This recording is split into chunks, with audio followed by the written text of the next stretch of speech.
یہ ہمارا سماج ایسے ہی گزر رہا ہے، اور پھر بھی ہم دیندار ہیں، اللہ کا کرم ہے، ٹوپی سر سے نہیں اترتی ہے، تسبیحیں ہاتھوں سے چھوٹتی نہیں ہیں ہماری، اور ہمارے جبے اور کبے پہ کوئی اثر نہیں ہے۔ یہ ہمارا سماج، ہمارا مسلمان یہی کر رہا ہے۔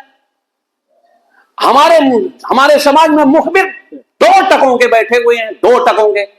آپ بلڈنگ بنا رہے ہیں، MCD کو جا کے کہہ دیں گے آپ نے کوئی کام کیا تو مخبری کر دیں گے۔ آپ پولیس اسٹیشن جائیے، ابھی پچھلے مہینے میں ہمارے ایک دوست ہیں اسی ڈپارٹمنٹ میں، کہہ رہے تھے کہ روہنی میں مسلمان کی عورتیں برقع لگا کے آتے ہیں، 100 روپے لے کے جاتے ہیں، مخبری کر کے جاتے ہیں، خبریں دے کے جاتی ہیں مسلمان محلوں میں، اس علاقے کی۔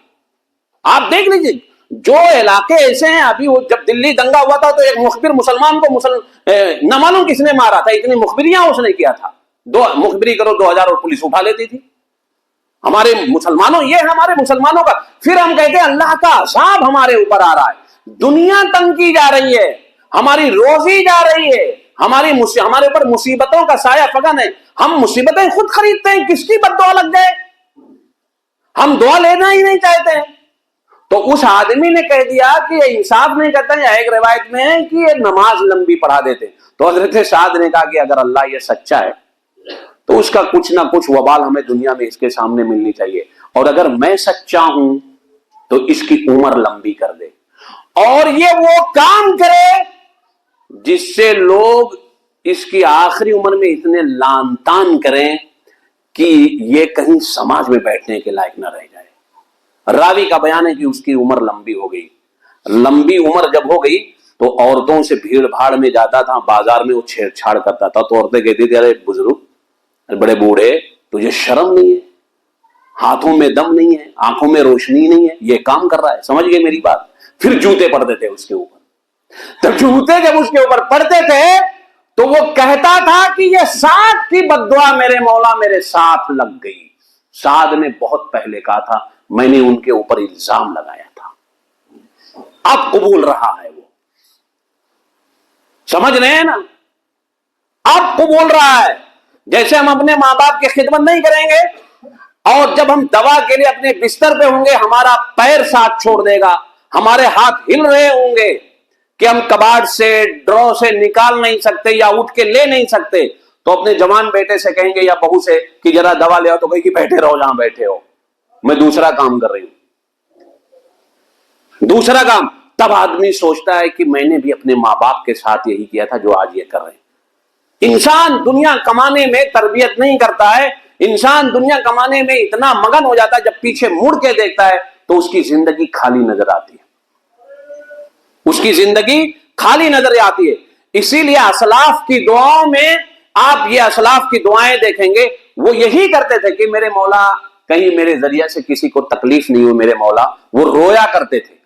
وہ اتنے نیک بھی تھے جن کی نیکیاں نہیں، جن کو اللہ رب العالمین نے دنیا میں جنت دے دیا تھا، پھر بھی وہ روتے رہتے تھے، اور ہم اتنے برے ہیں، نہ روتے ہیں نہ کبھی اپنا احتساب اور محاسبہ کرتے ہیں۔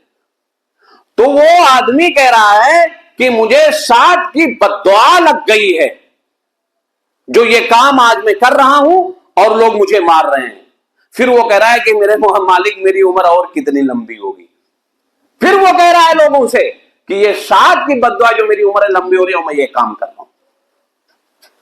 تو انسان کو سوچنا چاہیے کہ ہم کسی کو کوئی ایسی تکلیف تو نہیں دے رہے جس کا بدلہ ہمیں دنیا میں مل رہا ہے، لمبی عمر مل گئی ہمیں، اور ایک آدمی کہتے کبھی بہت سارے ایسے واقعات دنیا میں پڑھیں گے جو ظالم لوگوں نے جو دنیا کے اوپر ظلم کیا ہے، ان کی موتیں جب ہوئی ہیں تو انہوں نے کہا کہ موت ذرا ٹھہر، رک جا، جن کے اوپر میں نے ظلم کیا ہے یا جن کو تکلیف دیا ہے ان تک میں معافی مانگ لوں، ان سے میں معافی مانگ لوں۔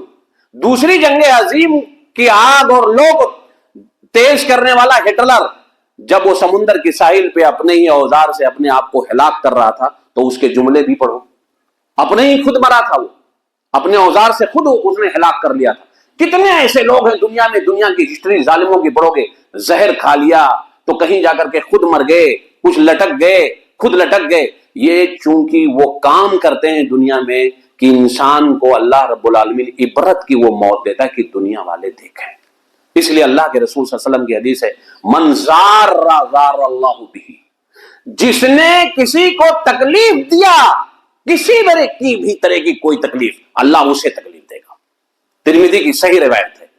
کوئی بھی تکلیف ہو، مشورے کی تکلیف ہو، یا آپ کسی کو اپنی زبان سے تکلیف دیے ہیں، اپنے ہاتھ سے تکلیف دیے ہیں، کسی کے ذریعے سے تکلیف دلوائے ہیں، تو اللہ رب العالمین ضرور آپ کو دے گا۔ یہ دنیا ہے، میں آپ کو بارہا بتایا گیا ہوگا، سنے ہوں گے، آپ عبادات میں کمزور ہیں، نماز روزہ صحیح طریقے سے نہیں کر پا رہے ہیں، وہ اللہ کا حق ہے، وہ چاہے گا معاف کر دے گا، وہ غفور الرحیم ہے، وہ اتنا شفیق ہے کہ 1000 ماؤں کو ایک طرف کر دو اور ان کی ممتا اپنے بچے کے تعلق سے، اور رب کا پیار اور شفقت ایک طرف، تو بھی اللہ کی شفقت بھاری ہو جائے گی، وہ چاہے گا معاف کر دے گا، وہ غفور الرحیم ہے۔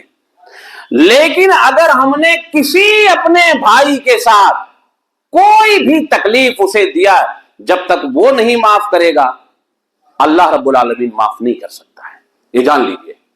حج کے بارے میں کہا اللہ رب العالمین کہ انسان لمبا سفر کر کے جاتا ہے، حج کے پیسے اکٹھا کر کے جاتا ہے، سب کچھ کر کے جاتا ہے، ان پیسوں میں وہ تمیز نہیں کر پاتے، بہت کم لوگ ہوتے ہیں کہ یہ جس عبادت کے لیے میں جا رہا ہوں یہ حلال رزق ہونی چاہیے۔ تو اللہ رب العالمین کا اس دور کا، اور یہ ٹیکنالوجی، اور حج آج بھی مشکل ہے، سفر ہے، سفر کو جہنم کا ٹکڑا کہا گیا ہے۔ زندگی کتنا زیادہ ہمارے لیے آسان کر دی جائے، سفر ہی رہے گا، یہ جان لیجئے۔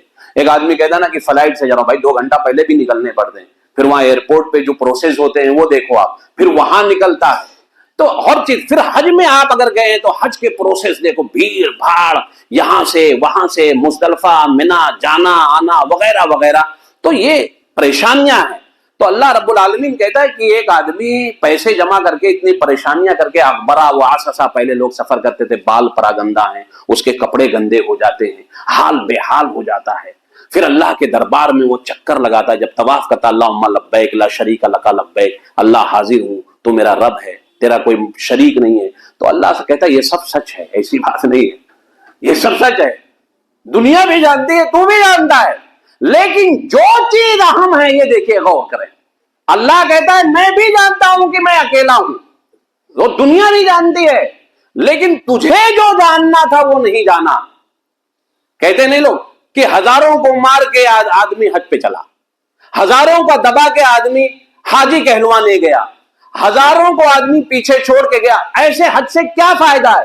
تو جیسی کرنی ویسی بھرنی۔ اللہ کہتا ہے کہ ولیکن، یہ سب سچ ہے، لیکن مطعمہ حرام ملبسہ حرام، جو ہم احرام ڈالتے ہیں، ملبس کہتا ہے کہ حرام کمائی سے تو نے اپنے اوپر ڈال رکھا ہے، اور جو یہاں ہم کھا اور پی رہے ہیں، مکہ میں جاتے ہیں جو کھانا پینا ہوتا ہے، مطعمہ حرام، اور جو پیتے ہیں مشربہ حرام۔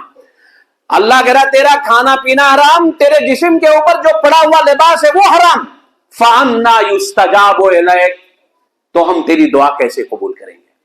پھر بھی آدمی مگن ہوتا ہے، حج پہ حج کیے جا رہا ہے، بیوقوف ہے وہ۔ اور اللہ رب العالمین نے کہا ہے کہ وَلَا تَكُونُوا كَالَّتِي نَقَضَتْ غَزْلَهَا، اس عورت کی طرح نہ بنو، یہ قرآن کی آیت ہے، کہ جو چرخے چلاتی ہے رات بھر، اور یہ سوچتی ہے کہ فجر پڑھ کے میں سو جاؤں گی، لیکن یہ جسم کا بھی حصہ ہے، بھائی سو جاتی، پھر فجر پڑھتی، پھر کرتی یہ کام، کوئی بات نہیں، کرتی رہتی، نیند آتی ہے تو وہ سوٹ جہاں جیسا اس میں لپٹنا چاہیے وہ نہیں، وہ اس کی ڈوٹ کہیں ٹوٹی ہوتی ہے، اس کو جوڑ نہ سکی، پھر وہ لپیٹتی جاتی ہے اسی میں، اور وہ چرخہ اپنی جگہ چل رہا ہے اور اس کی ریلیں الگ جگہ چل رہی ہیں، اور وہ نیند میں لگائے جا رہی ہے۔ تو کہا کہ اس عورت کی طرح نہ ہو جو اپنے سوٹ کو لپیٹنے کے بعد پھر الگ الگ توڑتی ہی رہتی ہے، کیا محنت کا اس فائدہ ہوا؟ جبکہ اس کا ذاتی اپنا فائدہ ہے، اخروی کچھ نہیں ہے، اپنی روزی روٹی کے لیے۔ اللہ کہہ رہا ہے کیا فائدہ کر رہی ہے تو؟ وَلَا تَكُونُوا كَالَّتِي نَقَضَتْ غَزْلَهَا، کیا فائدہ ہے؟ اور یہاں آدمی اتنے پیسے لگا کے جا رہا ہے حاجی کہلوانے کے لیے، کتنوں کا مارا ہے، اچھا مار بھی لیتے تو وہاں معاف کرانے جاتے ہیں، معاف کرانے کی، بھیا حج کرنے جا رہا ہوں، معاف کرنا میں کیا معاف کرانا وہ تو بتاؤ، معاف کس کو کہتے ہیں؟ آدمی کے بعد 2 ہی گناہ ہوتے ہیں، ایک حقوق اللہ، ایک حقوق العباد۔